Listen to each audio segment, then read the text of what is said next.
Alors, bonjour tout le monde. Nous sommes arrivés à la deuxième journée de notre forum international francophone sur le renforcement du mouvement. Good morning, Ce everybody. matin, nous We entamons reached le our deuxième second day, webinaire qui and porte this is sur le the financement du second mouvement, défis et talking about the opportunités giving à of l'ère du numérique. the challenges and the opportunities at the era of Nous sommes avec Françoise Maudouté, directrice exécutive du Fonds de développement de la femme africaine AWDF qui est basé au Ghana. Nous sommes également avec Refilwe Mouahi qui est associé de programme pour l'Afrique et l'Asie de l'Ouest à Mamakash. Mamakash, c'est le Fonds international pour les femmes qui est basé aux Pays-Bas. Et nous sommes également avec Julienne Lusengue, qui est la directrice et la fondatrice du Fonds pour les femmes congolaises, qui naturellement est basée en RDC.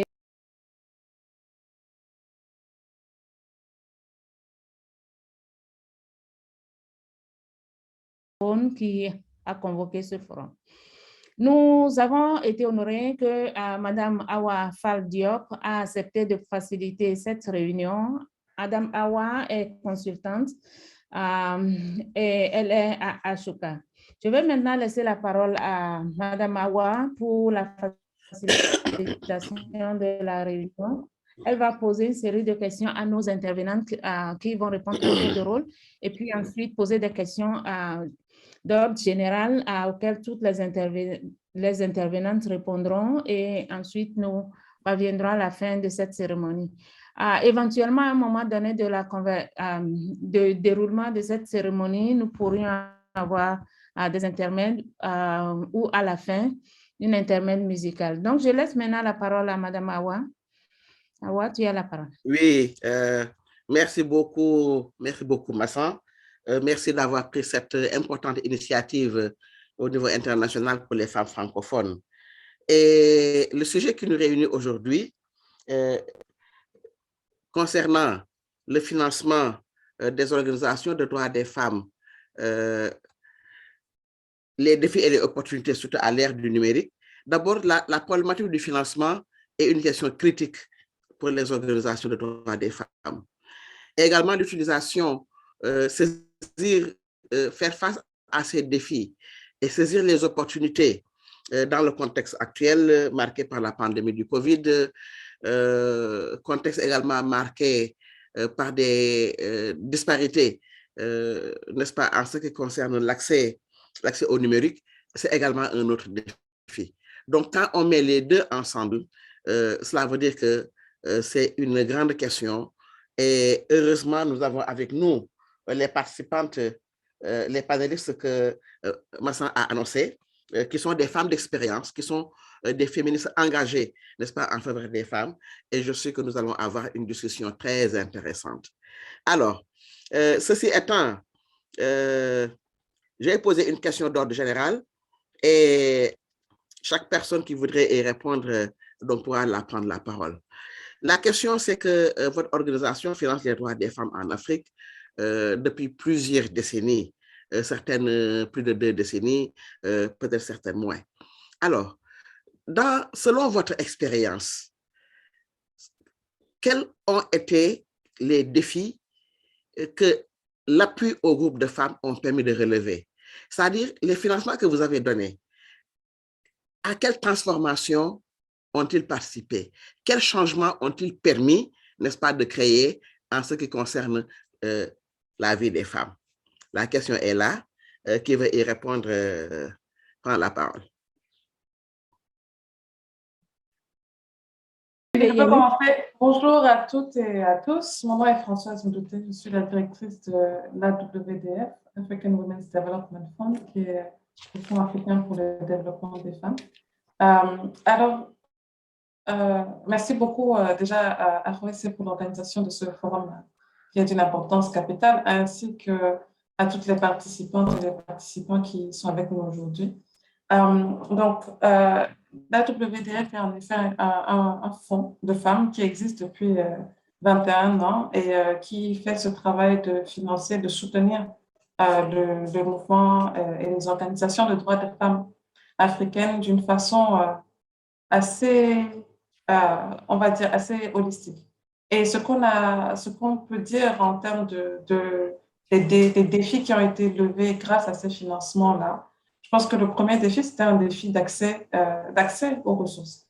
C'est vraiment la raison pour laquelle le fonds, la WDF a été créé, parce qu'il y avait un problème, un décalage entre ce qui était prévu ou envisagé par les bailleurs, notamment les bailleurs occidentaux et internationaux, et leur vision et leur modalité de financement étaient complètement inadaptées par rapport aux besoins et par rapport à l'agenda et à la vision des organisations qui font le travail pour soutenir les droits des femmes sur le continent. Donc, en fait, créer un fonds intermédiaire, en fait, qui a une compréhension des réalités des féministes sur le continent et de la situation des droits des femmes sur le continent, a vraiment permis de créer un accès au financement qui est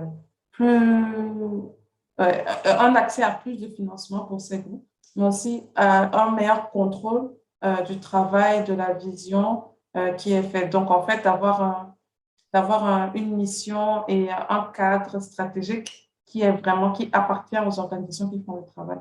Et je dirais, deuxièmement, quelque chose que notre financement a permis, c'est au-delà du financement juste pour les projets, c'est nous avons une façon de travailler qui donne systématiquement aux organisations qu'on finance une capacité d'utiliser une partie de ces financements-là pour renforcer leurs propres institutions, leurs propres organisations au-delà des projets. Ce qui nous permet sur le long terme de contribuer à un mouvement, à des organisations fortes, à un mouvement fort. Et enfin, la troisième et dernière chose que je dirais là-dessus, c'est la création d'un mouvement. Par notre financement, nous avons renforcé, pas créé, excusez-moi, mais renforcé le mouvement en permettant aux organisations qui le forment de travailler ensemble, de se connecter, notamment par des espaces tels que que le Forum féministe africain, etc. Donc, je vais m'arrêter là pour l'instant. Merci beaucoup. Merci beaucoup, Françoise Moudouté. C'est déjà un bilan, n'est-ce pas, extraordinaire. Je vais peut-être demander à Refilue de réagir dans le même sens.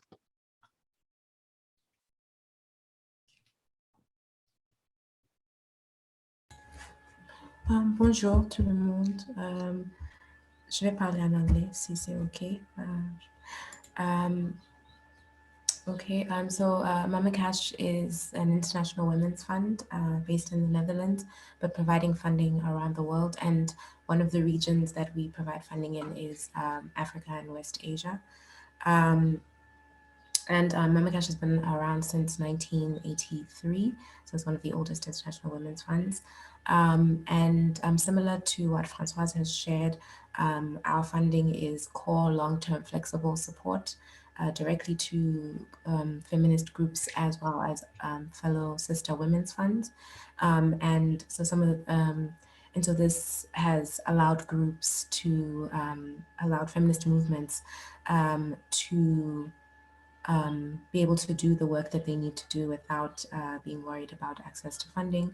And because it's core support, they're able to, we are entrusting groups and women's funds to decide how to use the funding best. So rather than short-term project support, we are providing long-term support because we believe that change takes a long time. And core support allows groups to do things like rent, capacity strengthening, salaries, etc., which are things that they need in order to sustain their work. I'll stop there. Thank you. Merci beaucoup, Refilue, aussi pour cette intervention qui nous donne un aperçu, n'est-ce pas, du travail de Mama Cash en direction des organisations de femmes. Donc, nous allons donner la parole donc à Massan sur la même question.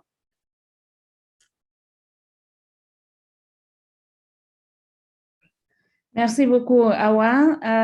José n'a certes pas 2 décennies. Nous venons de lancer José hier seulement. Nous avons environ 3 années d'existence maintenant. Nous avons commencé à donner des subventions depuis 3 ans. Notre dernier cycle de subventions date de cette année.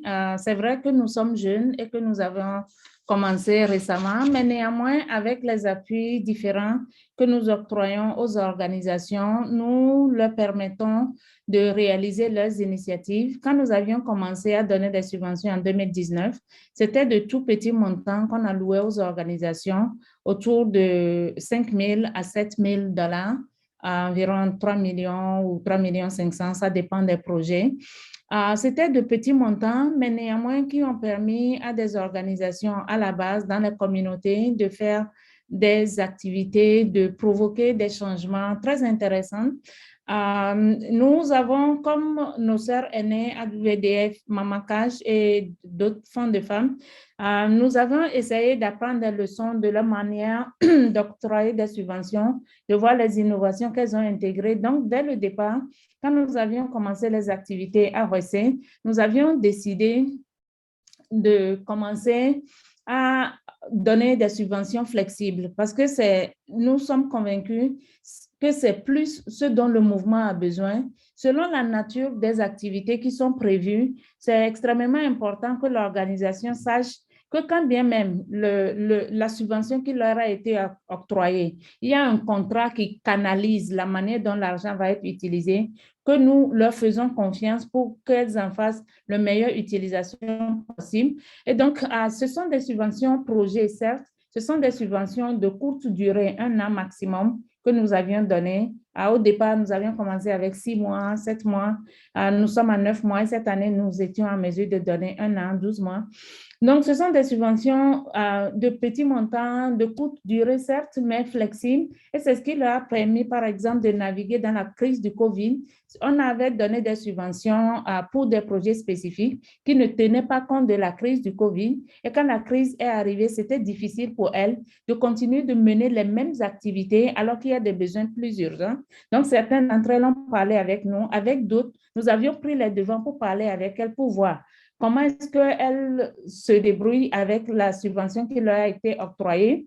Et nous leur avons donné des conseils spécifiques sur la manière de surmonter les défis. Lorsque nous n'avions pas de ressources suffisantes pour compenser les nouveaux besoins, nous les avons référés à d'autres fonds de femmes sœurs qui leur sont venus en aide, le Urgent Action Fund et bien d'autres, qui leur a permis de pouvoir réaliser les activités et de faire d'importants changements. Donc, les défis spécifiques que rencontrent les groupes de femmes que nos subventions ont permis de relever sont de plusieurs ordres. Parfois, ce sont des défis d'ordre thématique, mais parfois, ce sont des défis d'ordre institutionnel, un peu à l'image de ce que AWDF fait avec la possibilité aux organisations de pouvoir renforcer leurs capacités. Ce que nous faisons d'un peu différent, c'est de leur donner les moyens de pouvoir renforcer des capacités par elles-mêmes, mais aussi parfois simplement de pouvoir leur permettre de prendre des consultants qui les accompagnent pour le renforcement des capacités ou de différents aspects de leur structure organisationnelle. Merci beaucoup. Nous avons déjà plusieurs éléments qui sont extrêmement forts. Ce que nous pouvons retenir de ce premier jet de questions, c'est que les fonds pour les femmes, qu'ils soient jeunes ou anciens, qu'ils donnent de petits montants ou des montants importants, qu'ils donnent des financements à court terme ou à moyen terme, ont permis, n'est-ce pas, aux organisations des femmes, en proposant plus de flexibilité, leur ont permis vraiment de mieux accéder, ont permis de faciliter l'accès des organisations, n'est-ce pas, au financement. Non seulement faciliter l'accès au financement, mais également un accès à des financements centrés sur les besoins spécifiques des femmes, sur les besoins vrais des femmes, en réduisant le décalage entre la prévision et la vision des bailleurs avec la prévision et la vision des organisations de femmes ou des organisations de féministes. Donc, ce qui a permis aux organisations de travail sur des thématiques pensées par elles-mêmes et pour elles-mêmes, ce qui a permis aux organisations de renforcer leurs capacités, ce qui a permis également la mise en place d'espaces sûrs et d'espaces inspirants pour des échanges entre les femmes. Je pense que voilà la grande conclusion que nous pouvons retenir, n'est-ce pas, de ces interventions-là, qui, si le temps le permettait, aurait pu générer beaucoup plus d'informations et beaucoup plus de commentaires. Alors, nous passons maintenant à notre deuxième question, le financement lié aux technologies de l'information et de la communication. De plus en plus, l'éthique prend de la place dans nos vies. Quand on regarde, même dans une réunion, des fois l'utilisation du téléphone ou bien de Internet est même souvent dérangeant. Et cela a apporté vraiment des changements et des modifications très profondes donc dans notre vie. Et avec le confinement lié à la crise donc du COVID-19, donc ce consolider, à accélérer, n'est-ce pas, l'utilisation d'éthique. Comment est-ce que ce contexte-là a affecté votre collaboration avec les groupes de femmes en ce qui concerne les demandes, l'octroi, le suivi et l'évaluation, n'est-ce pas, des financements? Je voudrais laisser, n'est-ce pas, le micro libre, ou bien vous préférez toujours que je continue à donner la parole. Mais cette fois, il faudrait que nous prenions moins de temps pour pouvoir avoir le temps de traiter toutes nos questions. Alors, je donne à qui? Voilà, je donne à Françoise, donc. Est-ce que vous parlez de Françoise, moi, ou Françoise Mokoko qui est aussi là? Quand on est dans la même réunion, je suis toujours un peu confuse. Je parle de Françoise Moudouté. Ok, c'est moi. Merci beaucoup. Merci pour cette question. C'est effectivement une question extrêmement pertinente, surtout cette année, avec la crise du Covid, effectivement. Mais comme vous l'avez bien dit, ça fait quelques années qu'elle se pose. Alors, c'est intéressant parce que moi, j'ai rejoint la WDF il y a moins d'un an, donc en pleine crise du Covid. Et ce qu'on a vu, c'était que pour l'organisation, c'était à la fois un énorme défi, mais aussi c'était plein d'opportunités un peu inattendues. Et donc, je vais peut-être rapidement dire un peu sur ces deux choses-là. Sur la question du défi, je pense que c'était premièrement, une question de connexion. En tant que féministe, beaucoup de notre travail pour nous organiser, pour nous nourrir les unes des autres, demande qu'on puisse travailler ensemble, même pour comprendre le travail de nos partenaires, etc. Ça demande qu'il y ait une connexion, on a l'habitude de réfléchir ensemble, de se réunir physiquement pour faire ce travail-là. Et ça a été très difficile, on a dû annuler énormément de choses. Et ça a été aussi le cas de nos partenaires qui ont dû annuler beaucoup d'activités. Et ce qu'on a pu faire, c'est d'être extrêmement réactif. Et pour être réactif, on a vraiment appris que le plus important, c'est d'écouter. Et d'écouter quels sont les besoins qui ont été manifestés. Et aussi, donc, on a vraiment pu anticiper les modalités, changer, faire des extensions pour certaines de nos subventions, etc. Et aussi anticiper certains des besoins quand ils ont commencé à frémir, notamment des espaces de solidarité et de sororité autour de la santé mentale qui ont été très importants pour nous. Donc, on a créé des cercles qui ont été animés par des coachs comme Hope Chikoudou, qui nous ont vraiment permis de créer des espaces où les leaders de ces organisations pouvaient parler des difficultés qu'elles rencontraient. Et ça a été très utile. Et à terme, on a appris à travailler comme ça et en fait à travailler beaucoup mieux, d'ailleurs en travaillant virtuellement sur nos activités de renforcement des capacités. Actuellement, on est en train de faire un atelier avec des écrivaines francophones et on se rend compte qu'on peut avoir plus de monde c'est pas la même chose en termes de connexion, mais on permet d'autres niveaux plus intimes de connexion. Donc, vraiment, opportunités et défis. Mais vu que c'est comme ça, on est obligé de faire avec, on essaie de faire au mieux. Tout à fait. OK. Merci, Françoise. Je donne la parole à Refilwe. Refilwe, you have the floor. Merci. Je vais reprendre en anglais encore. Oui. Okay. So most of our collaboration with groups and other women's funds in the past has been online because we do not do site visits. So even before the pandemic, we usually met partners at convenings, conferences, meetings, etc. Because we believe that more of the funding should go directly to groups and women's funds rather than to our travel. And also, however, with meeting mostly with groups online, we did understand that most of our partners are working sort of on the ground and not necessarily spending all day at a computer. So we try to be flexible with like reporting and calls and trying to and scheduling them like in advance, having calls twice a year, things like that. And then also partners who are based in like rural communities maybe had to travel in order to be able to have good connections so they could speak with us. And with COVID restrictions on movement, this was even more so. And we tried to, in response to that, we tried to be flexible and to listen, as Francois shared. So we reminded groups that we provide core support and they can use it to improve their connectivity or online systems. And we tried to be more flexible because groups needed more time to spend down funding because they had to cancel a lot of activities. Groups needed more time to report, etc. We also created, so we provide, as I mentioned, we provide long-term support. And so our systems don't really allow us to do rapid response funding, and that's not really what we do. But we did create special funds in response to COVID-19.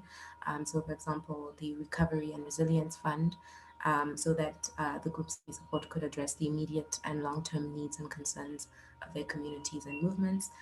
We also contributed to the Global Resilience Fund for Girls and Young Women.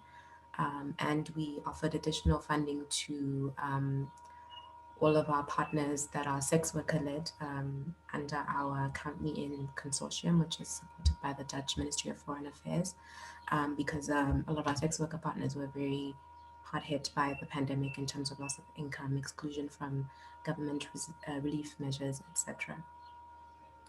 Thank you. Merci beaucoup, Refilwe. Oui, Massan. Oui, merci beaucoup, Awa.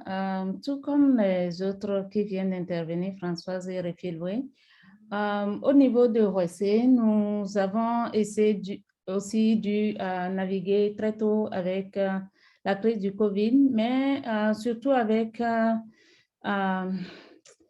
l'Internet et l'utilisation des TIC, nous avions commencé à soutenir des organisations vraiment à la base, parce que comme les montants que nous donnons étaient de petits montants et qu'on voulait, c'était nécessaire pour nous que ces premières subventions aient le plus d'impact possible.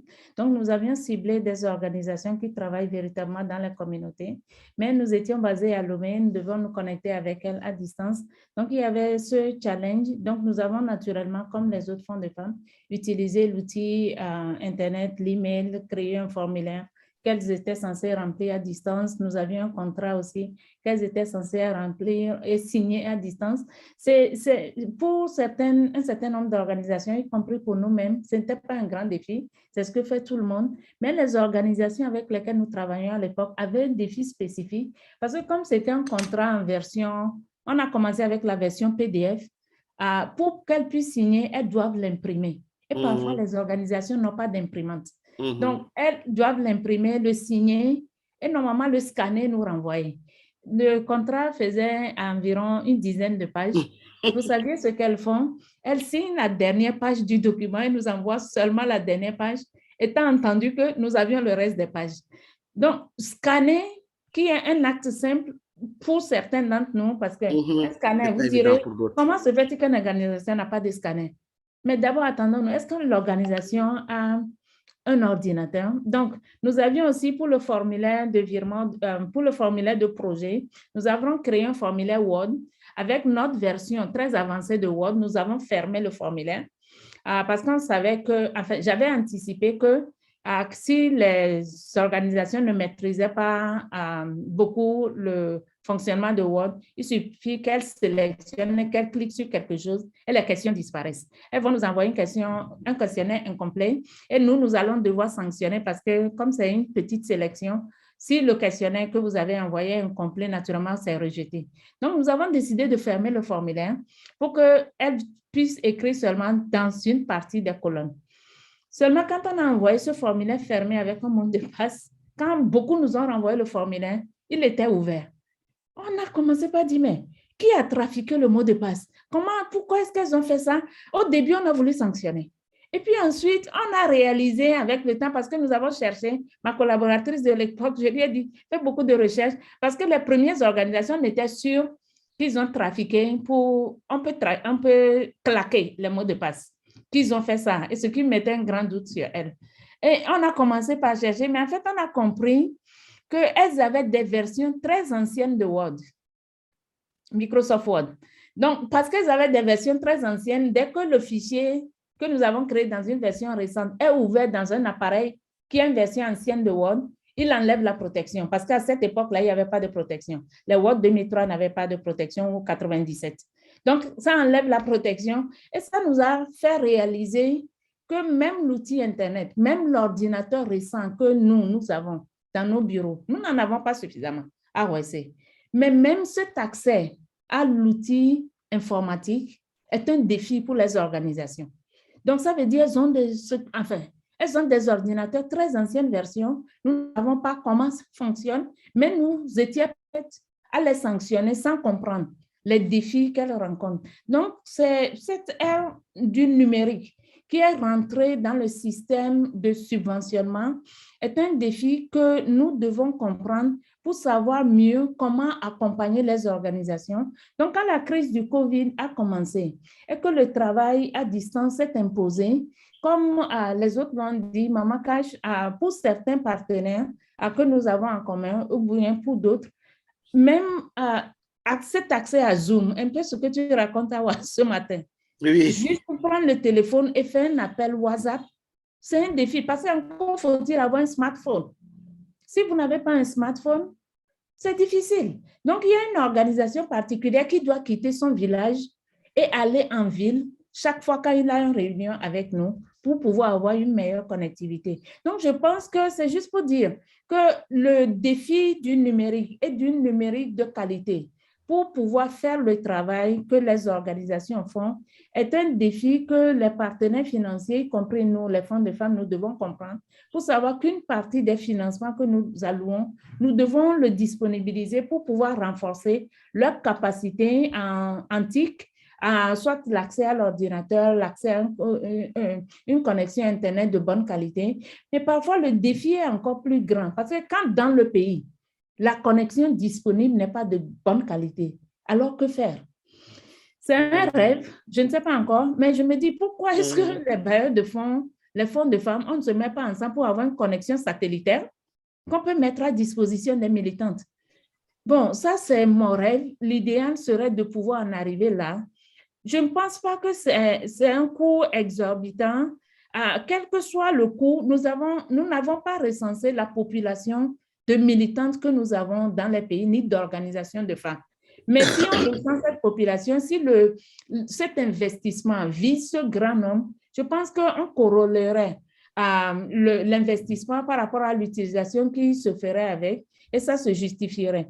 Donc, nous, à ROEC, nous essayons d'apporter cet appui aux organisations à partir de cette année. Nous donnons de tout petits financements pour permettre aux organisations de pouvoir, si elles estiment nécessaire, investir ça dans l'achat de matériel informatique. Nous avons initié un petit projet d'appui à la résilience Et c'est beaucoup des groupes Je m'engage qui ont été mis en place dans les pays qui bénéficient de cela pour permettre aux organisations de pouvoir renforcer leur capacité en utilisation d'éthique parce que la crise du COVID est là depuis plus de 2 ans maintenant et c'est essentiellement des réunions Zoom que nous faisons. Tout ce forum se fait par Zoom et ça a ses défis spécifiques. Nous avons fait de notre mieux pour accompagner les organisations, mais nous pensons que beaucoup d'autres initiatives et investissements sont nécessaires pour nous permettre aux organisations d'arriver à un niveau acceptable de connexion et de capacitation en matière de numérique pour pouvoir faire le travail qu'elles sont en train de faire.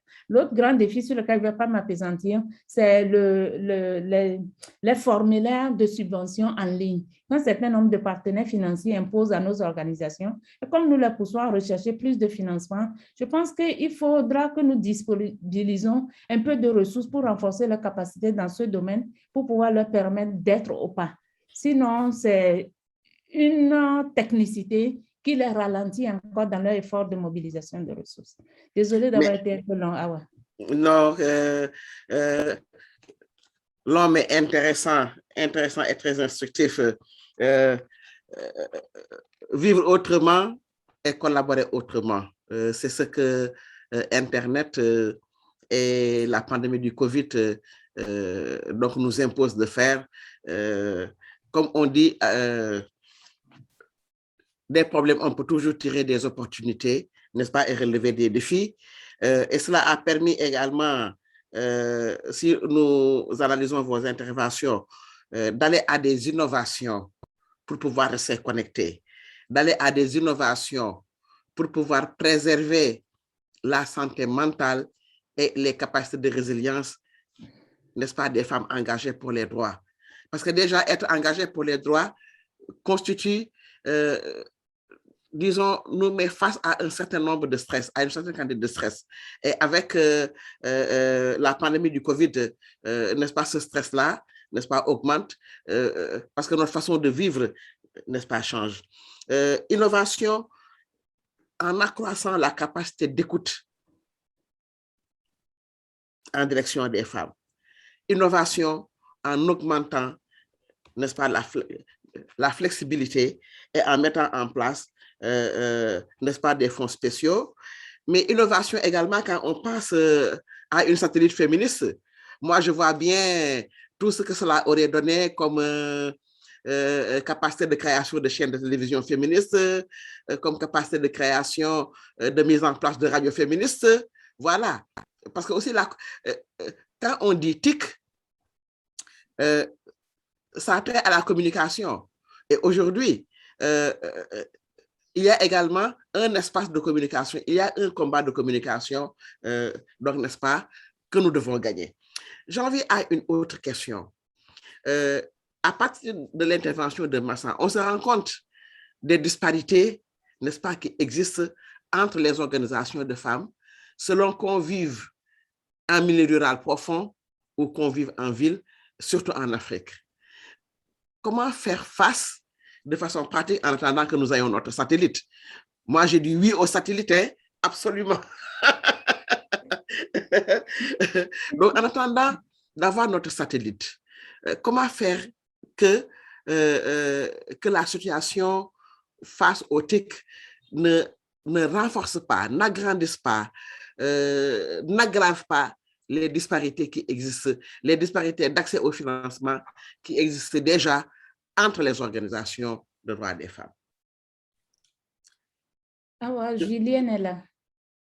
OK, Julienne est là. OK, bonne arrivée, Julienne. Nous sommes heureuses de vous accueillir dans cette discussion passionnante, n'est-ce pas, sur le financement. Comme on dit, l'argent est le nerf de la guerre, même si les ressources ne se limitent pas seulement à l'argent, parce qu'il y a des ressources non monétaires qui sont également importantes, n'est-ce pas, pour notre mouvement. Alors, pour cette question, je donne la parole à qui? Qu'est-ce qui lève le doigt? Qu'est-ce qui prend le micro? Je ne vois encore personne. Bon, donc je donne à Massan, puisqu'elle est encore là. Oui, peut-être j'enchaîne en attendant que Julienne puisse répondre aussi, et les autres. Oui. Je pense que c'est un défi important au niveau de la capacité des organisations, je vais commencer avec un exemple très pratique. Je ne sais pas pourquoi, à un moment donné, quand nous élaborions les outils pour gérer notre subvention, j'avais participé à une réunion avec les femmes autochtones et qui, déjà, au niveau de leur fonds, essayaient de trouver des moyens pour ramener leur formulaire au niveau de certaines de leurs militantes qui n'ont pas fréquenté ou bien qui n'ont pas un grand niveau intellectuel.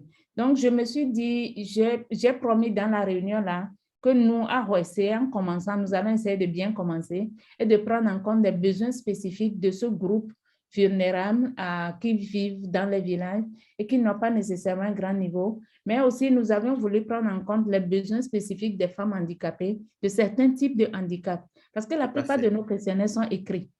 Pour les non-voyants, nous n'avons pas de solution. Pour d'autres types de handicap, nous n'avions pas. Donc, nous avions voulu intégrer quelque chose dès le départ. Et puis, on a eu une première réunion avec les récipiendaires. Nous avions voulu demander aux récipiendaires présents leur niveau éducatif. Parce que quand nous avons lancé le premier appel, la manière dont les organisations remplissent le formulaire, certains ont écrit un français extrêmement parfait, niveau universitaire. Mais d'autres ont présenté des projets intéressants, mais parfois pas très bien articulés, pas très bien argumentés. Et ça a soulevé des questions spécifiques. Est-ce qu'il faut rejeter à cause de ça? Donc, on a demandé le niveau intellectuel et il y avait une organisation particulière qui était très contente qu'on ait posé la question parce qu'elle avait des difficultés extrêmes pour remplir notre questionnaire, que j'avoue est de niveau universitaire. Il faut avoir fait la licence ou la maîtrise. Nous l'avons toutes, donc nous, on ne pense pas que c'est un problème, mais c'était un problème pour des organisations basées dans les localités, dans les communautés, dans les villages. Et parfois, je pense qu'il y a un problème avec notre manière de faire. Parce que comment est-ce que nous nous attendons que des organisations qui sont dans les villages, une dame qui dirige une organisation dans les villages, on exige de personnes d'avoir un niveau intellectuel, d'avoir un niveau universitaire. Donc, si elle n'a pas fréquenté ou bien si elle n'a pas terminé le lycée, elle est présidente de sa structure, c'est elle qui gère la structure. Mais quand nous créons des formulaires de financement très compliqués ou des formulaires de rapport très compliqués, nous rendons leur vie encore plus complexe pour pouvoir faire le travail. Mais quand même, c'est aussi... Il y a plusieurs raisons, parce que nous-mêmes, nous avions certaines obligations vis-à-vis des partenaires auprès de qui nous recevons l'argent, à cause duquel nous sommes en train d'avoir ce type de formulaire complexe, d'avoir ce type de formulaire de rapport complexe. Donc, nous devons juste trouver la manière de régler ça. Je crois que peut-être Françoise est là. Françoise a initié une structure Françoise Mokoko, qui va apporter certaines réponses à ce type de questionnement.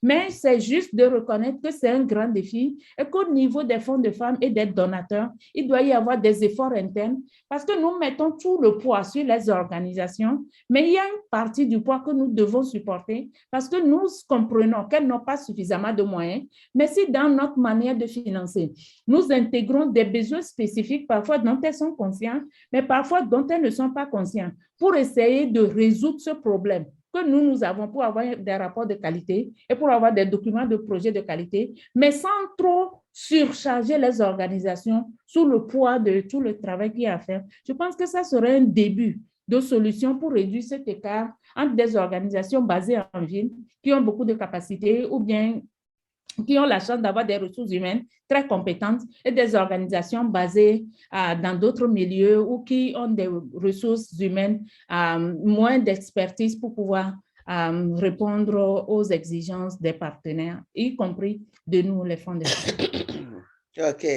Merci beaucoup, Massan. Avant de passer la parole à Françoise et à Réfilvé, permettez-moi de faire entrer Julienne dans le débat. Julienne, vous voulez bien vous présenter? Oui, merci beaucoup. Je suis Julienne Lusenge. D'abord, je voudrais m'excuser. J'ai eu un peu de soucis avec la technologie. Je n'ai pas pu me connecter à temps. Donc, je suis la directrice du Fonds pour les femmes congolaises.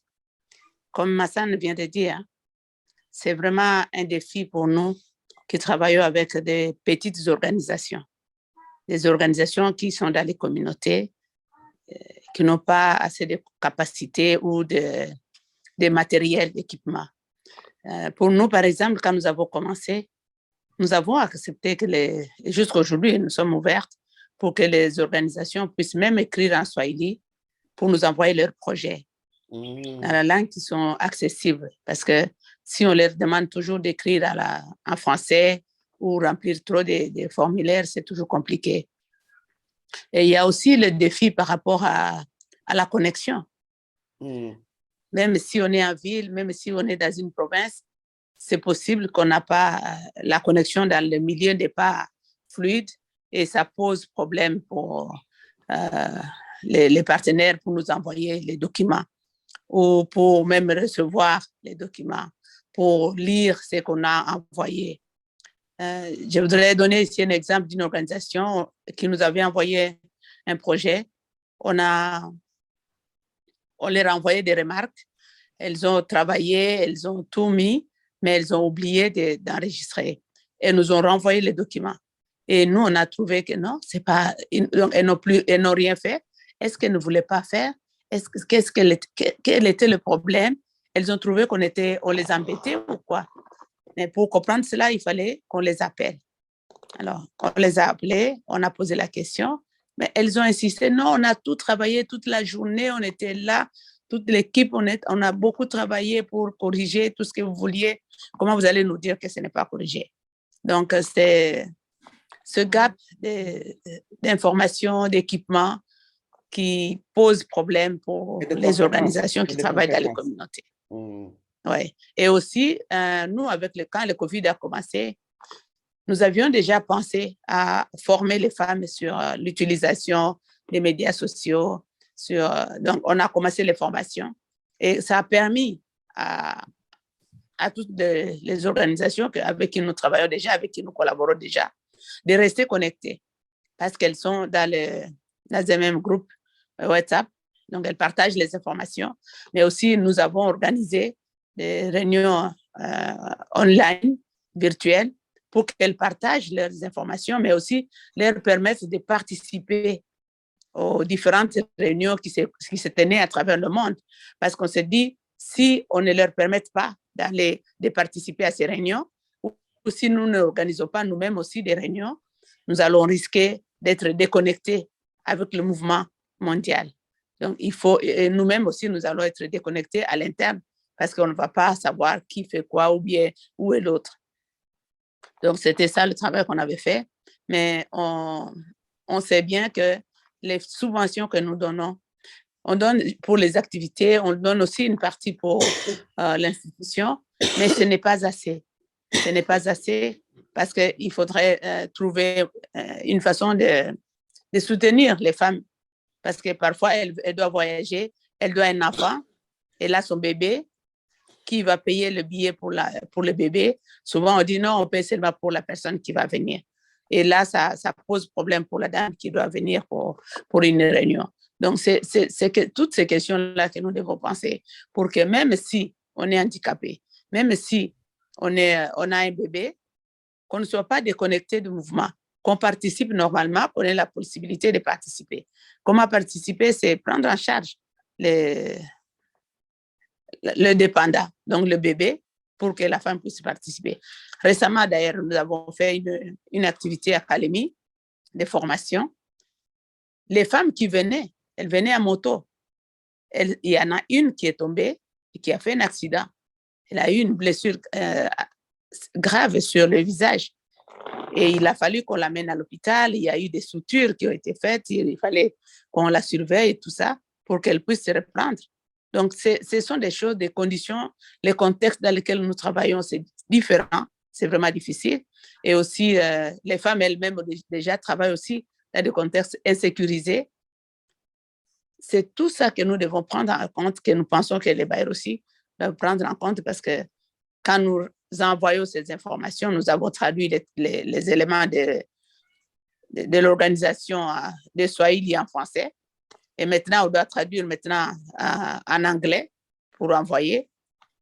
Donc, vous voyez, quand ça passe dans ces différentes traductions, Tout à fait, ce tout n'est à pas fait. toujours facile d'amener l'information qui a été faite. Tout à fait. Un tout à jour, fait. je sais qu'on m'avait reproché un jour, on dit, mais Julienne, quand tu présentes les choses, tu les présentes très bien, mais quand vous écrivez votre rapport, on ne voit pas tout, on ne sait pas tirer vraiment les informations que toi tu donnes. Donc, c'est parce que nous devons passer dans plusieurs langues, et l'anglais, ce n'est pas notre langue, c'est un autre problème pour nous-mêmes. Oui, le français d'ailleurs. Et le français aussi, ce n'est pas notre langue, donc c'est compliqué. Mais cela ne nous empêche pas de maintenir notre mouvement et de continuer à renforcer les groupes de femmes pour avancer. Tout à fait. Merci beaucoup, Julienne. Merci. Alors, je vais donner la parole donc à Françoise, n'est-ce pas, rapidement, parce qu'il ne nous reste pas beaucoup de temps.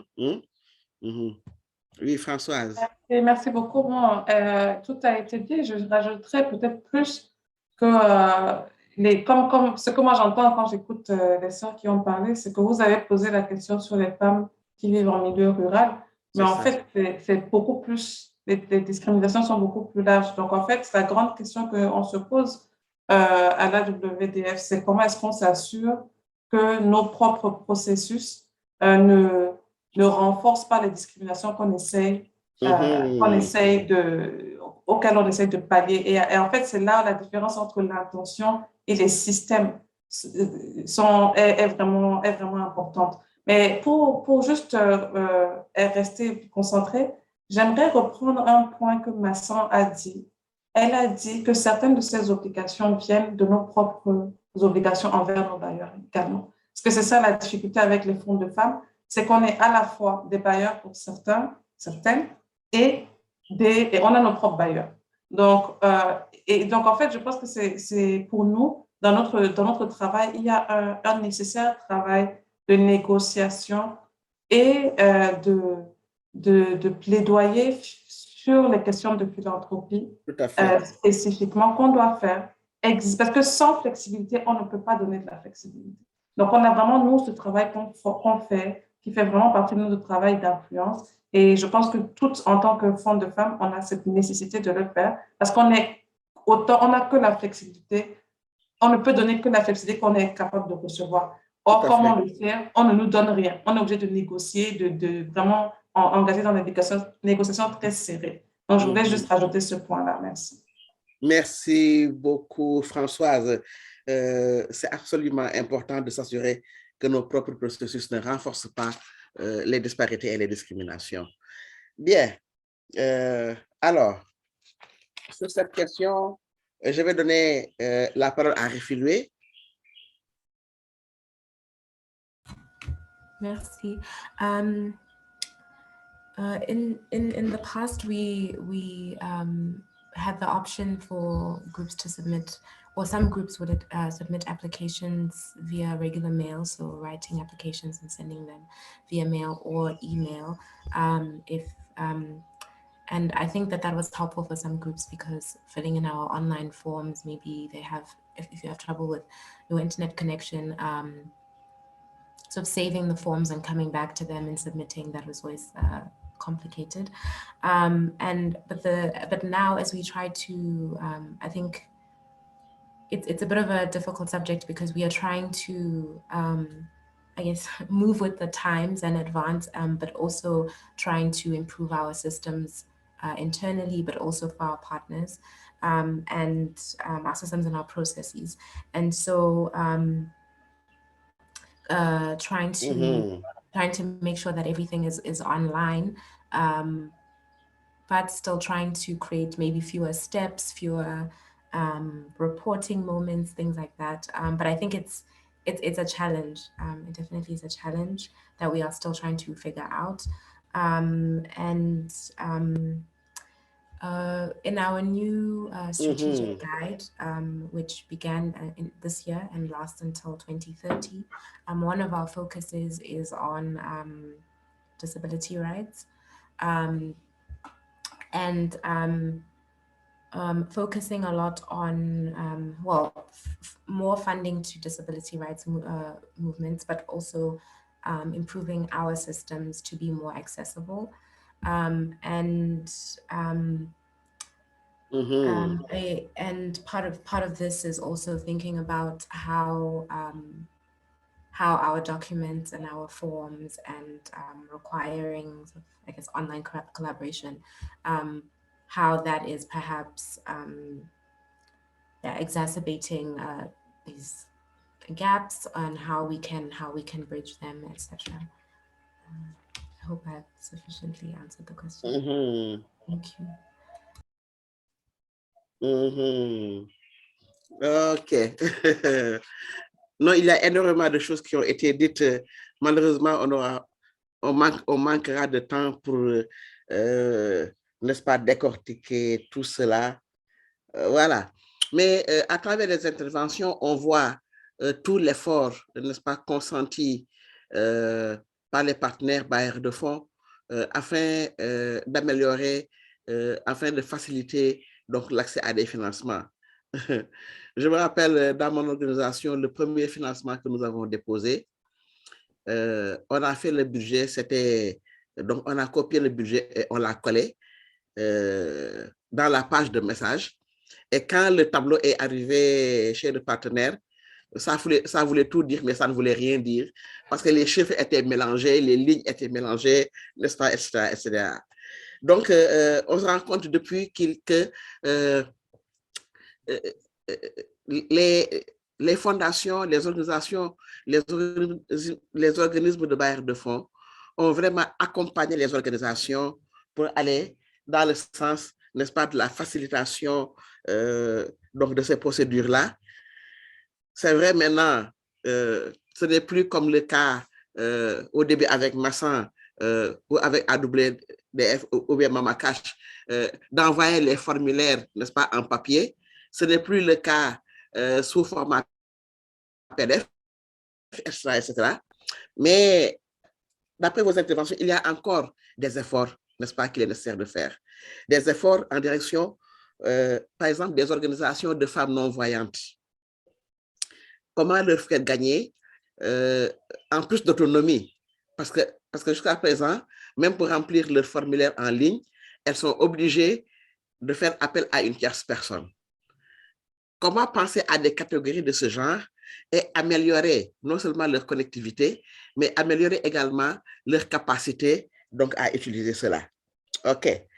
Alors, des formulaires plus courts, comme dit, n'est-ce pas, Défilé, pour ne pas passer trop de temps en connexion.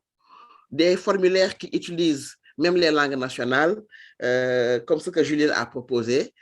Et c'est extraordinaire tout ça, c'est extraordinaire. Et je sais que AWDF est également une championne, n'est-ce pas, dans l'innovation pour faciliter donc l'accès des femmes au financement et l'accès des femmes également donc aux technologies de l'information et de la communication. Mais il me vient alors à l'esprit une question. Accéder à cela est une chose, mais la dimension de la sécurité. Si nous savons que nous travaillons avec des organisations identitaires, nous travaillons avec des organisations de lesbiennes, gays, trans, etc., etc. Si nous savons que nous travaillons avec des organisations qui vivent en contexte de conflit, si nous savons que nous travaillons avec des organisations dont les contextes de vie est tellement pesant à cause du patriarcat, comment gérer la dimension de la sécurité? C'est cette question-là que je soumets à votre réflexion. Je donne d'abord la parole à, puisque Réfilé est là, elle va continuer sur la question de la sécurité.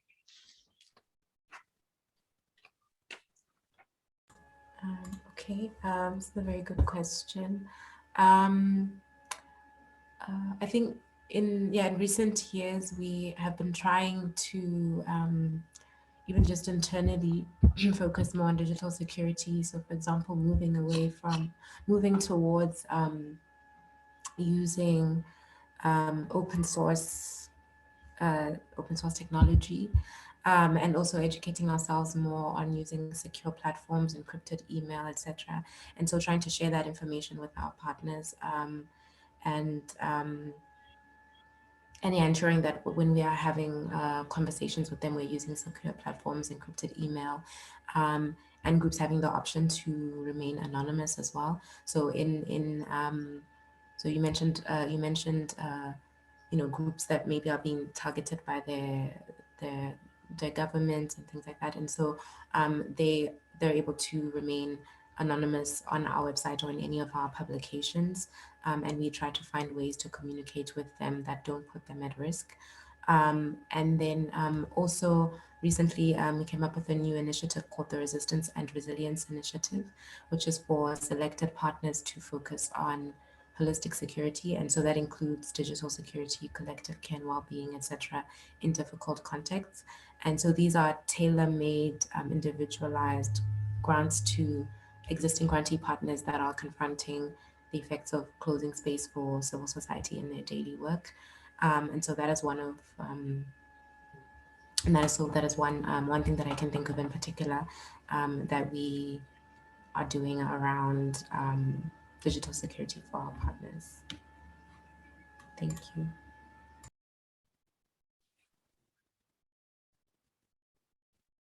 Merci beaucoup, Réfilue. Françoise? Merci, c'est une question super importante. Et pour être honnête, c'est une question que nous aussi, on est vraiment en plein dans la question de la sécurité en ce moment. Et je pense que pour nous, c'est effectivement important, comme vous l'avez dit, de penser à la sécurité des groupes les plus marginalisés, mais même de façon générale, on voit la sécurité dans les contextes de crise où tout d'un coup, tout ce qui passe par Internet est particulièrement surveillé, notamment par les gouvernements. Donc, la sécurité, en fait, je pense qu'il y a les questions de sécurité en temps normal et les questions en temps de crise qu'on doit prendre en compte quand on parle de sécurité. Pour nous, à la WDF, c'est vraiment... on pense aussi la sécurité de nos espaces. On a vu beaucoup, notamment au début de la crise du Covid, on a eu beaucoup de réunions qui se passaient sur Zoom. Quand on n'avait pas encore une maîtrise de l'utilisation de Zoom, on se retrouvait avec des hommes qui arrivaient en plein milieu de réunions féministes, qui se déshabillaient, qui partageaient leurs écrans avec des obscénités, ce genre de choses-là. Donc, je peux pour dire que franchement, pour moi, là, maintenant, je ne peux pas partager beaucoup de réponses parce qu'on est vraiment dans la question. Mais ce que j'essaie de dire, c'est que la question de la sécurité est multiforme et qu'elle concerne nos processus, nos espaces. Et comme disait Réfilou, l'information que nous aussi, on partage. Comment est-ce que le partage de nos informations, notamment auprès de nos bailleurs, comment on le fait de façon à protéger nos partenaires. Donc ça, c'est une discussion qu'on a en ce moment de façon assez chaude et parfois un peu tendue avec un de nos bailleurs qui dit avoir besoin qu'on partage des informations avec eux et pour qu'elles puissent partager à leurs ambassades, etc. Et que nous, on dit, on ne va pas mettre en danger nos partenaires parce qu'on veut respecter certaines règles. Encore une fois, je reviens à ce point de la sécurité qu'on doit l'exécuter et on doit aussi la protéger. Et c'est le rôle particulier des fonds des femmes de pouvoir négocier auprès de nos bailleurs. C'est un peu le même point que je faisais ailleurs. Mais oui, je reconnais absolument l'importance de cette question-là. Et je voudrais dire notamment aux autres fonds de femmes, mais aussi à toutes les participantes et les participants, que si vous avez des conseils, on est vraiment très preneurs parce qu'on est en plein dedans. Merci beaucoup.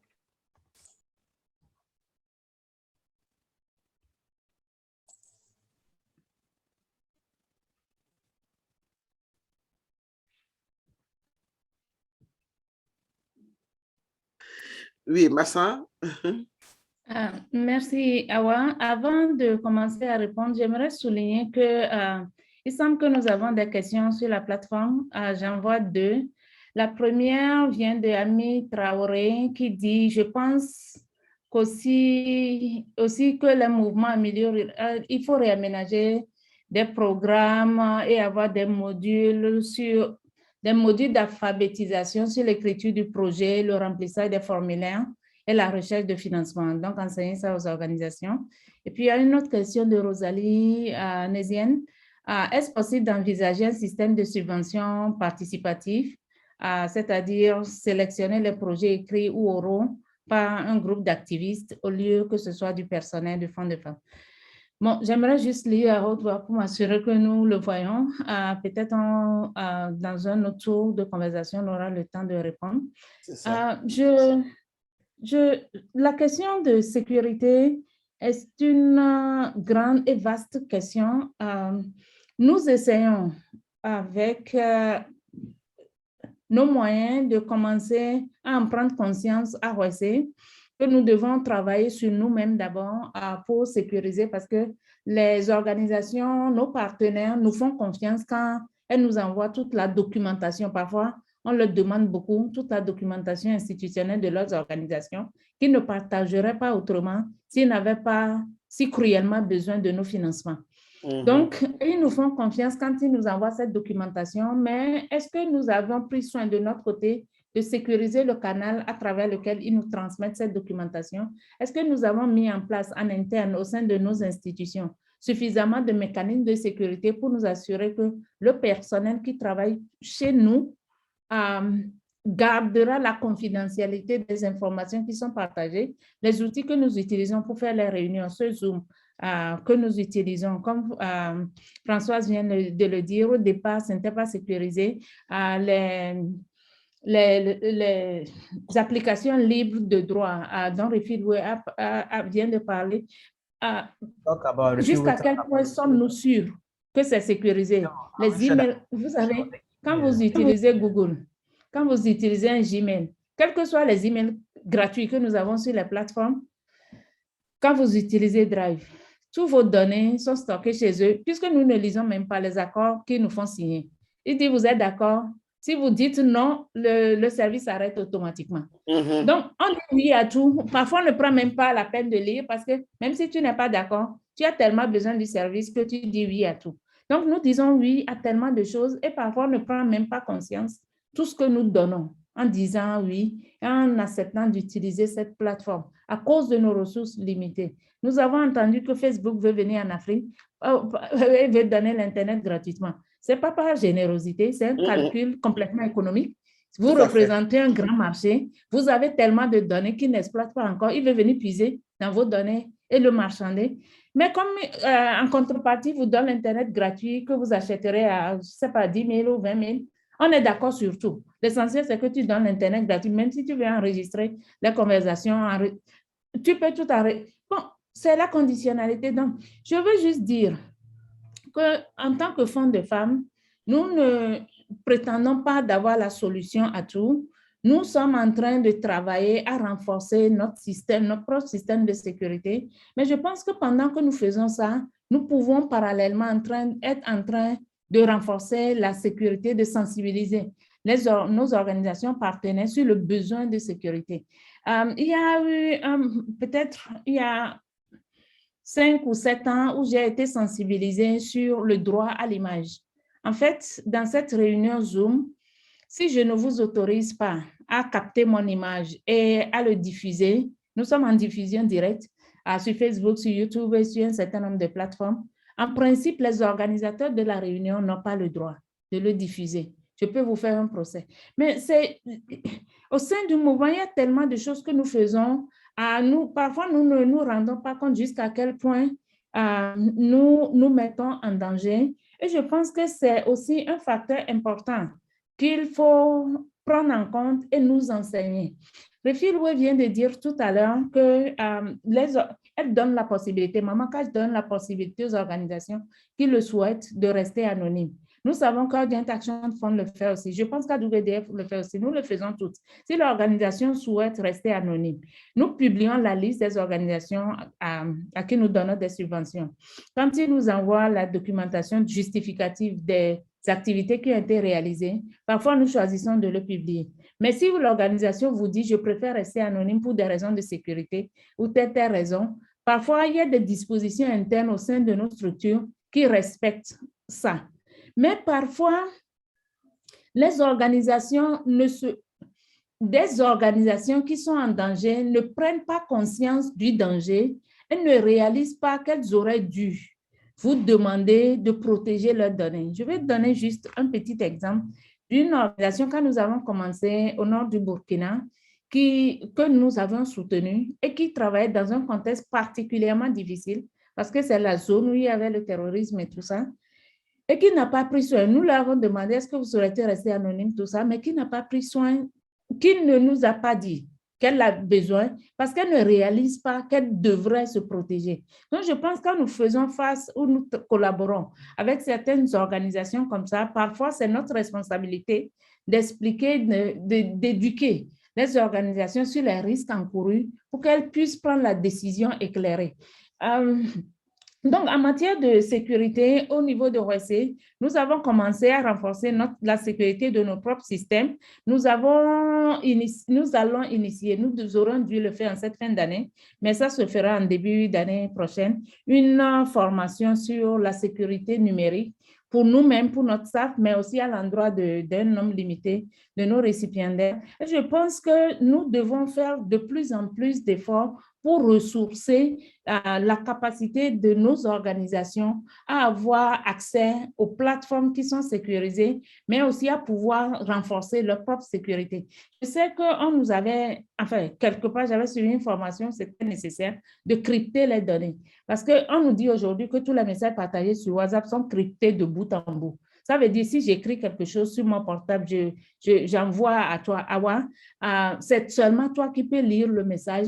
Sur le chemin, on peut y avoir des gens sur le chemin qui récupèrent les messages, mais ils ne pourront pas lire, ils vont juste récupérer des chiffres, ils ne pourront pas déchiffrer le message que je t'ai envoyé. Ça pourrait être avoir la compréhension de ces outils, intégrer ces genres de cryptage dans nos systèmes pourrait être intéressant et important, surtout si dans le cadre du travail que vous faites, vous vous mettez en danger en critiquant certains groupes particuliers ou bien certains états particuliers en raison du travail que vous effectuez. Je vais m'arrêter là. Merci à vous. Merci, Massa. Julienne, vous voulez prendre la parole sur la question de la sécurité? Oui, merci beaucoup. Thank you so much. Ouais, merci, Awa. Thank you so much. La question de la sécurité est très capitale, comme je disais l'autre fois. Nous qui travaillons dans les milieux en conflit, les organisations qui sont dans ces milieux-là travaillent à leur risque. Nous tous, on travaille à notre risque. Mais il y a des paramètres que nous n'arrivons pas à contrôler. Nous essayons de faire de notre mieux. Par exemple, les formations. Nous avons formé les femmes et quand il y avait les élections, les femmes qui étaient women that was just beholders in solving the matters, they were trained. Les données au niveau de notre bureau. Et quand elles envoyaient tout le monitoring que les organisations faisaient, l'élément s'effaçait directement sur leur téléphone. Donc, on a fait cette formation-là. Bien sûr que souvent, elles les retiennent, mais parfois, elles oublient. Donc, on est obligé de revenir avec les formations tout le temps. Et même pour training at all times. Even at the beginning, in the beginning, for them to write down some projects, to have managing tools, we have to hold some training des fonds des femmes pour arriver à amener les femmes à élever le niveau des femmes pour avancer. La question sécuritaire, les formations sur la sécurité, sur la protection, nous organisons aussi et nous essayons de les connecter avec les and we try our best to connect with organizations that organizes training. Formation et qu'ils arrivent à intégrer les éléments, les outils de protection dans leur travail au quotidien. Par exemple, il y avait des gens qui n'avaient pas de code sur les ordinateurs qu'on leur avait donnés.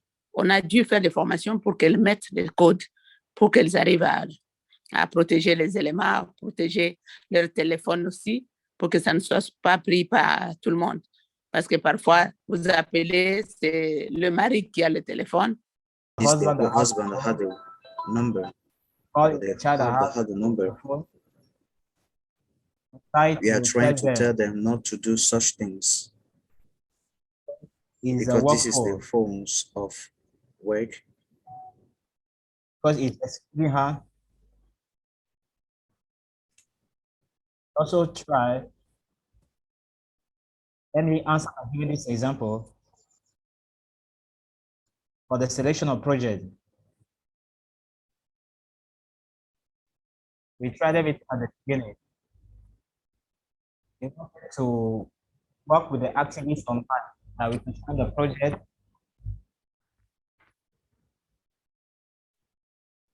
We some of the projects that have more scope. It was not possible. It's not every zone that is covered with connection. Even the women that send you the project are not able to use the connection. Even the property. C'était la connexion, les mégas, comme on les appelle, et ici, au lieu d'acheter la nourriture. Donc, elle fait le choix. Qu'est-ce que je fais? Alors, elle préfère vous écrire à la main le projet et vous envoyer le projet dans l'enveloppe. Le projet qui va arriver après plusieurs jours. Donc, c'est le contexte dans lequel nous travaillons comme Fonds des femmes. C'est vraiment différent d'un fonds à l'autre et d'un pays à l'autre. Et surtout pour nous qui travaillons dans les contextes de conflits. Et même nos bénéficiaires aussi travaillent dans les contextes. Vous pouvez avoir le délai des projets aujourd'hui pour dire, voilà, aujourd'hui, ils doivent envoyer le projet.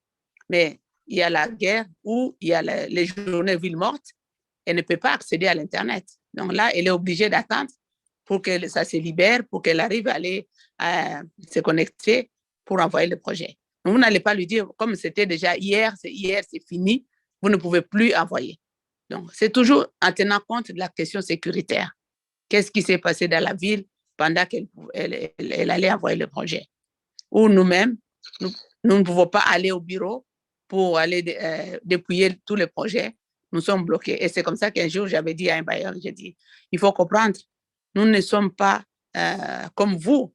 Vos bureaux sont équipés, sécurisés, mais nous avons beaucoup de challenges. Vous pouvez attendre le rapport aujourd'hui, mais je n'ai pas la possibilité de vous l'envoyer parce que je suis bloqué chez moi ou carrément l'Internet a été coupé sur tout le pays, comme on a eu à voir ça pendant les élections. Donc, nous avons des défis. Quand nous avons commencé notre première conférence, à l'état de Covid, quand nous avons commencé à faire des conférences virtuelles avec les femmes, on avait essayé de sécuriser notre ligne, la réunion à Zoom, la conférence à Zoom. Mais il y a des anarcheurs qui sont rentrés dans notre conférence et qui ont commencé à nous dire des choses incroyables. Notre webmaster a dû se battre pour arrêter, les bloquer pour qu'on arrive à avancer. Donc, il y a des paramètres que nous n'arrivons pas à gérer, mais nous essayons de nous améliorer chaque jour, améliorer notre façon de faire et améliorer nos équipements pour avancer. Tout à fait. Merci beaucoup, Julienne, également de ce témoignage-là.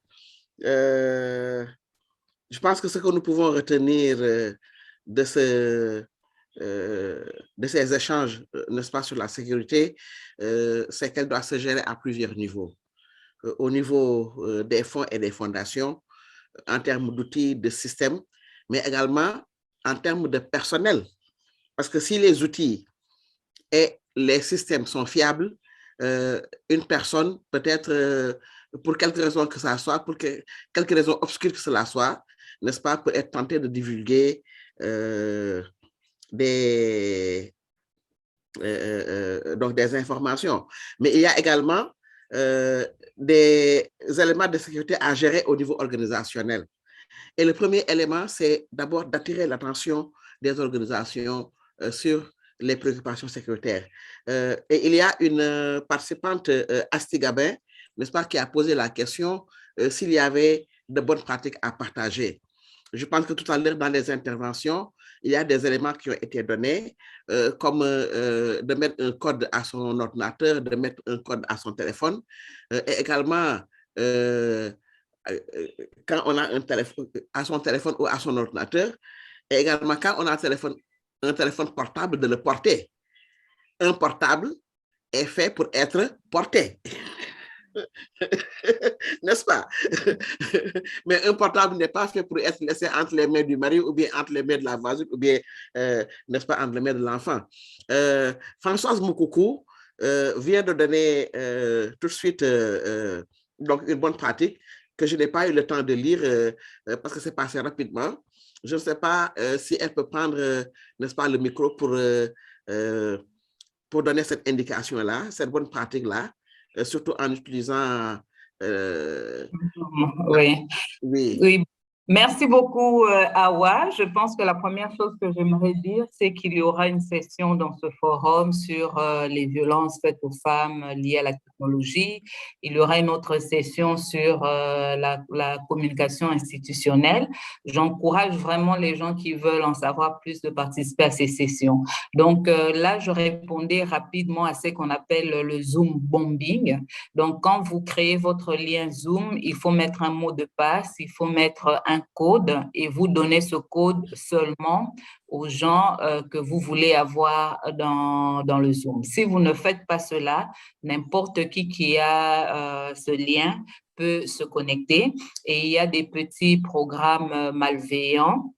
Ça veut dire que si votre ordinateur est déjà infecté et qu'il reconnaît un lien Zoom, automatiquement, il va déclencher ce lien Zoom. Donc, voilà pourquoi c'est important de mettre un mot de passe ou un code quand on crée la réunion. Merci. Ah, tout à fait. Mais moi, cette session-là m'intéresse, mais je suis obligée de partir parce que j'ai d'autres obligations. Alors, nous avons largement débordé sur notre temps. Nous avons eu certes une dizaine de minutes, n'est-ce pas, de retard, mais malgré ça, nous avons largement débordé parce que la question est importante, parce que la question est vitale pour nos organisations. L'accès aux ressources est capital pour nos organisations. La sécurité de nos données, c'est également un élément qui est stratégique, un élément de vie ou de mort, n'est-ce pas, pour nos organisations. Pour finir, je vais simplement remercier Françoise pour la mise en communication. Il nous reste encore 22 minutes. OK. Moi, je pensais que la conversation donc finissait à 10 heures. OK, donc on va rester. On va continuer la conversation. Laissez-moi juste une minute. Le temps. OK. Alors,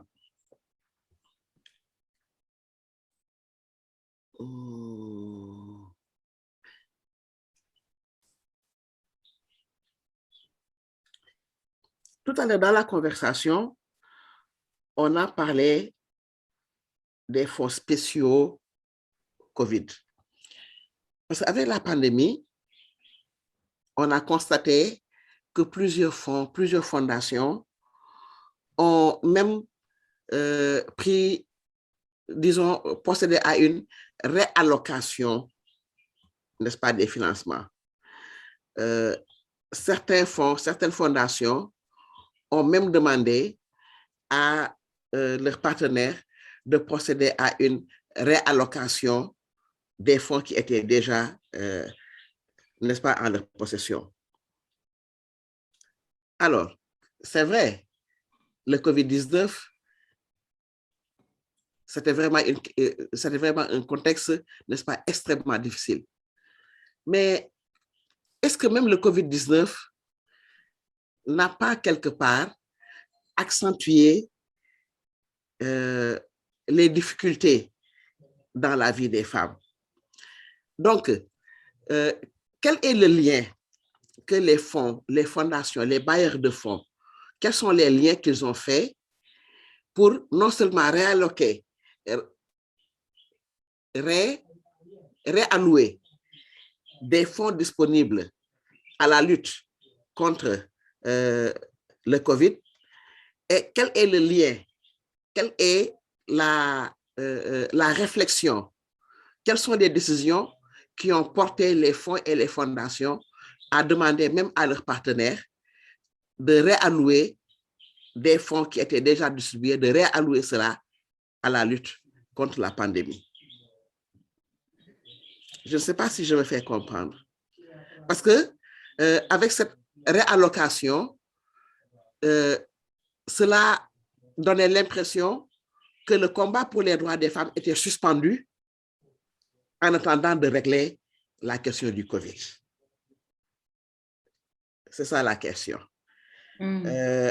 Comme Massan est là, sur l'écran, donc Massan va prendre la parole sur la question. D'accord. Merci, Awa. Merci d'avoir essayé de mettre en quelques mots une difficulté avec laquelle nous avons dû naviguer au début de la crise du Covid et même jusqu'à présent. En fait, la crise du Covid est arrivée spontanément et n'a prévenu personne. Donc, nous l'avons tous subi de plein fouet. Ça a commencé, mais personne n'anticipait qu'au XXIe siècle, on pouvait être frappé par une crise de ce genre, ni de cette envergure-là. Franchement, personne ne pouvait anticiper ça.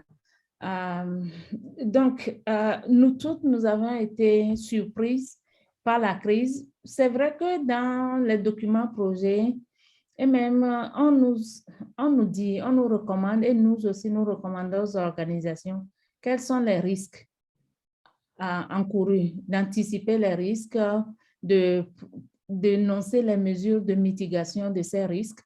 Mais le COVID est un facteur que personne n'a anticipé. Et ça nous a appris qu'au niveau de ROC et au niveau de la communauté des fonds de femmes en général et de manière plus large, des donateurs, des organisations, que nous devons avoir l'esprit beaucoup plus ouvert quand nous parlons des risques que nous encourons quand nous planifions. Parce que ça a chamboulé toute la planification qui existait et personne ne connaissait à quel moment ça finirait. On était tellement pressé de revenir à une forme de normalité qu'il y a eu des confinements, des déconfinements, des reconfinements. Et finalement, on a mis la santé en avant, mais il y a eu des moments où ils ont dû revenir sur les décisions au niveau des États et mettre l'économie en avant. Beaucoup de choses se sont passées. C'est juste pour dire que au niveau de nos organisations, quand nous avions commencé l'année, nous, au niveau de ROC, nous avions alloué toutes les subventions dont on disposait parce qu'on avait seulement un cycle par an. Quand la crise est devenue sérieuse au mois de mars, nous n'avions plus de ressources. Les organisations avaient soumis des projets spécifiques qu'ils devaient exécuter avec l'argent. Mais quand la crise est arrivée en Afrique et que les confinements ont été décidés, donc toutes les activités devaient s'arrêter. C'était arrêté.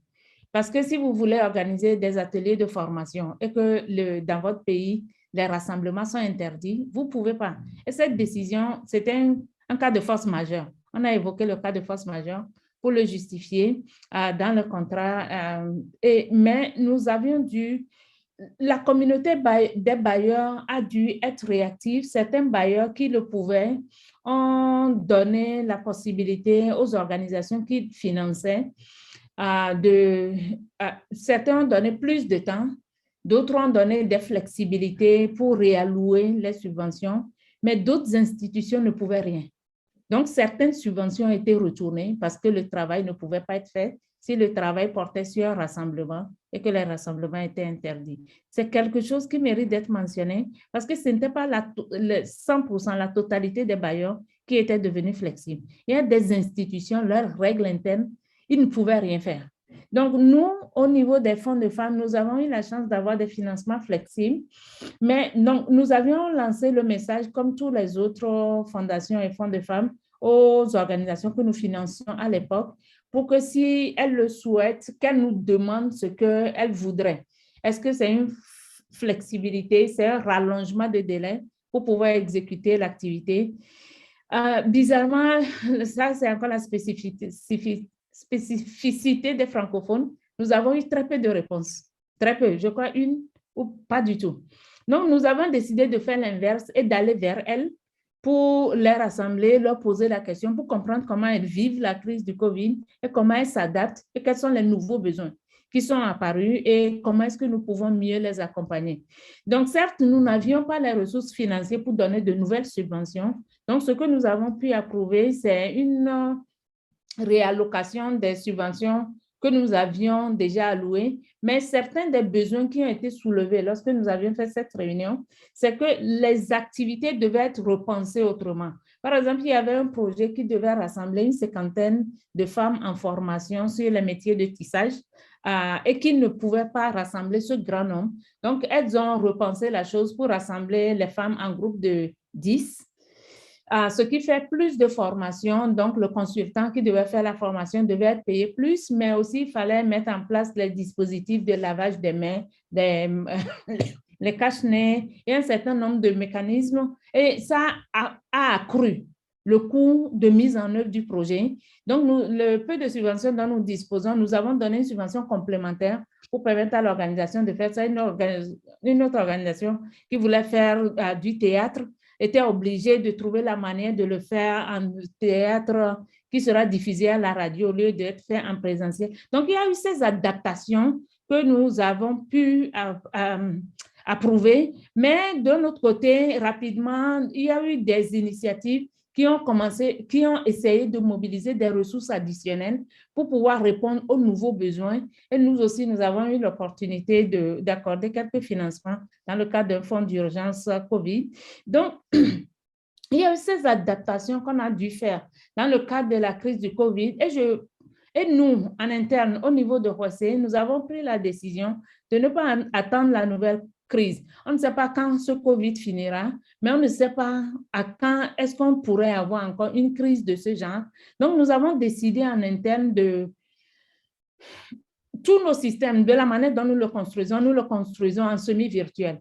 On pourrait rapidement s'adapter à travailler à domicile, comme on peut travailler au bureau. Et on est en train d'essayer d'enseigner à nos organisations partenaires la capacité de pouvoir faire ainsi. On faisait les sensibilisations. Avant, il fallait se déplacer au niveau du marché, se déplacer au niveau des organisations pour pouvoir faire des sensibilisations et ce genre d'activités. Mais on veut leur apprendre comment faire la sensibilisation aussi par téléphone, comment créer des groupes WhatsApp, des communautés physiques qu'elles ont, pour que si le besoin l'impose, qu'elles puissent rapidement s'adapter. Mais aussi, je pense que le COVID a apporté quelque chose qui va rester, c'est cette capacité de travailler en virtuel. Donc, le monde a changé, c'est sûr. On ne reviendra pas à la forme de normalité qu'on connaissait avant. Donc, il faut que nous apprenions à nous adapter et il faut que, naturellement, la capacité d'adaptation a aussi un coût. Donc, il faut que nous soyons aussi préparés à accompagner les organisations à pouvoir avoir les moyens de s'adapter à la situation. Donc, j'aimerais juste, si tu le permets, m'arrêter un peu là et laisser l'opportunité. Merci beaucoup, Massa. Merci beaucoup. C'est déjà beaucoup d'informations, beaucoup de stratégies, beaucoup de trucs et astuces, n'est-ce pas? Mais également des défis. Alors, sur la même question, je passe la parole à Refiloué. Merci. When I think when COVID began or broke out, one of the first things we did was to check in with our partners to try to learn how they were affected and what their needs were, and based on these conversations, we were able to see that there was a need to, as I mentioned before, we provide core funding, so it's not that. We provide corporate funding and our partners don't need to tell us that we are moving the funding from this project to our salaries or something like that. But it was just reminding partners that they're able to reallocate funds as they see fit. And then also providing cost extensions to existing grants. So topping up existing grants so that they could respond to the specific challenges they were facing during COVID-19. And then, but also there were partners who perhaps were having trouble spending down their funding because they were not having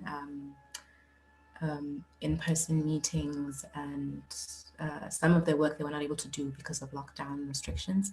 And so we were also able to create no-cost extensions, which are so extending the duration of the grant and giving grantee partners more time to spend on the funding.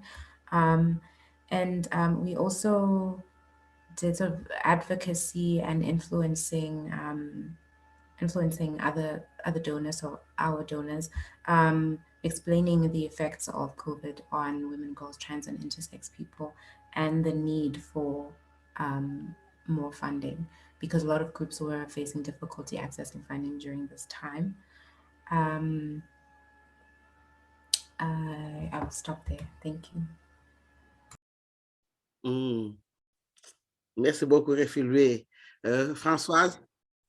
Oui, merci beaucoup. Très rapidement, ce que j'aimerais rajouter à ce qui a été dit, c'est que effectivement, il y a les adaptations qu'on a eu besoin de faire. Comme je disais tout à l'heure, c'était adaptation en termes de la flexibilité sur les dates limites, les dates de fin de subvention, etc.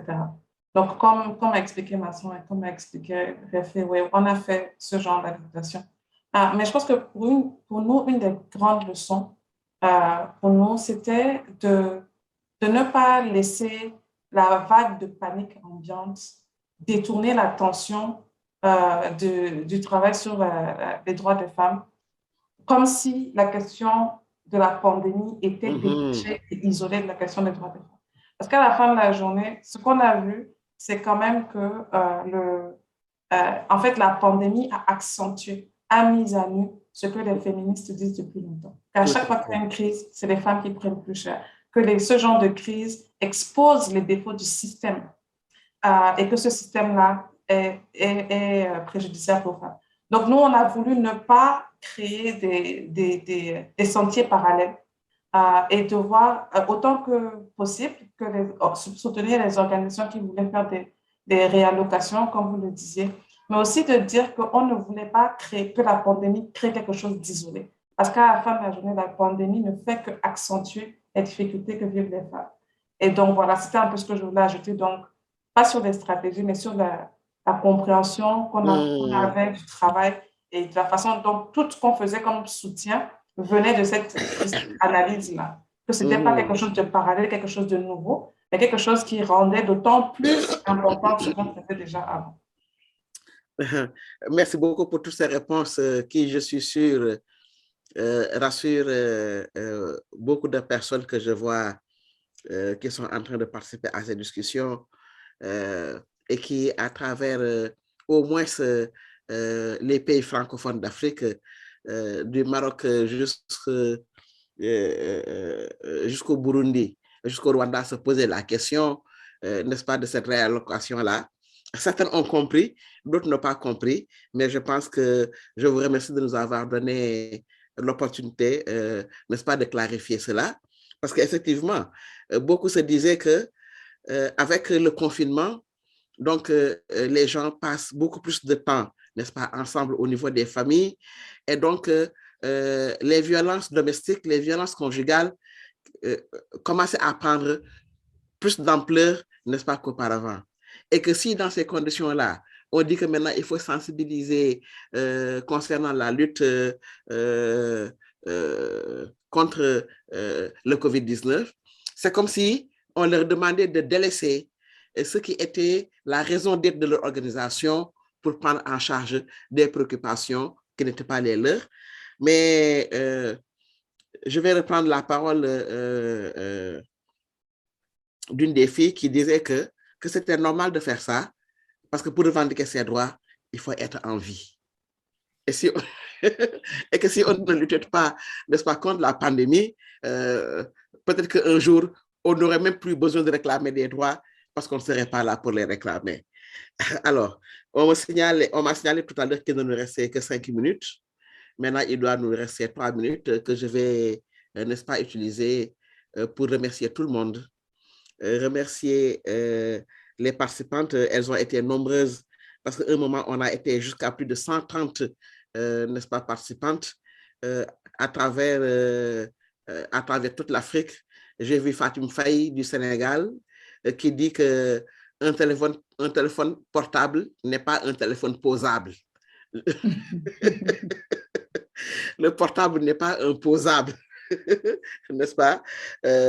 J'ai vu aussi les amis du Niger, de la RDC, de la Mauritanie, du Mali, etc., et qui travaillent sur des enjeux qui sont extrêmement importants pour l'avancement des droits des femmes, n'est-ce pas, pour donc l'agenda des femmes.